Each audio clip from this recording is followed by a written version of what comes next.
சிதம்பரம் அண்ணாமலை பல்கலைக்கழகத்தில் யோகா பிரிவில் பயின்ற 52 வயது PhD மாணவியிடம் துறை பொறுப்பு இயக்குநர் கார்த்திகேயன் பணம் கேட்டு தொந்தரவு செய்வதால் தற்கொலைக்கு முயல்வதாக மாணவி பேசி வெளியிட்டுள்ள ஆடியோ பரபரப்பை ஏற்படுத்தியுள்ளது. ஒரு வருட காலமா இந்த புதிய டைரக்டர் இன்சார்ஜில் வந்திருக்கிற டாக்டர் பி கார்த்திகேயன் பணம் பணம் பணம்னு வர எல்லா ஸ்டூடெண்ட்டுக்கிட்டையும் பணத்தை கேட்குறாரு.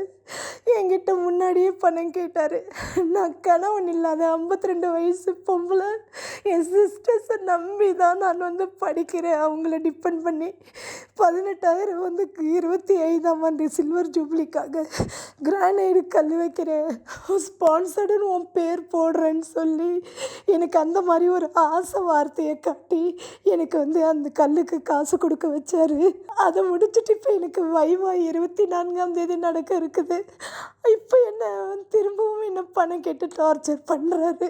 நான் என் சிஸ்டர்ஸை கேட்டு கன்சல்ட் பண்ணி சொல்கிறேன்னு சொன்னதுக்கு கோவப்பட்டு இனிமேல் இந்த ரூமுக்கே வரக்கூடாதுன்னு சொல்லி என்னை அவமானப்படுத்தி என் கைடு முன்னாடியே என்ன ஸ்டூடெண்ட்ஸ் முன்னாடியே அவமானப்படுத்தி என்னை வெளியில் அனுப்புகிறாரு. பல முறை இவர் என்னை அவமானப்படுத்தியிருக்கிறாரு. ஓடுன்னு சொல்லியிருக்கிறாரு, செருப்பால் அடிப்புன்னு சொல்லியிருக்கிறாரு. எவ்வளோ வார்த்தைகள் இவர் அவமானப்படுத்தியிருக்கிறாரு. கேட்டதுக்கெல்லாம் நானும் என்னோடய PhDக்காக 3.5 வருஷம் உழைப்பாச்சு. இது நான் வாங்கணும், இதனால் வாங்கி எனக்கு எந்த பிரயோஜனமும் இல்லை. ஆனால் என்னோடய ஆசைக்காக என்னோடய சிஸ்டர்ஸ் என்னை படிக்க வைக்கிறாங்க.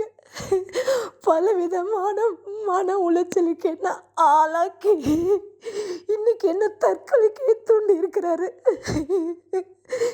ட்ரெண்ட ஃப்ரெண்ட் ஆக்கிக்கோங்க. தந்தி டிவியின் சப்ஸ்கிரைபர்ஸ் அண்ட் ஃபாலோவர்ஸ் குடும்பத்துல நீங்களும் இணையுங்க.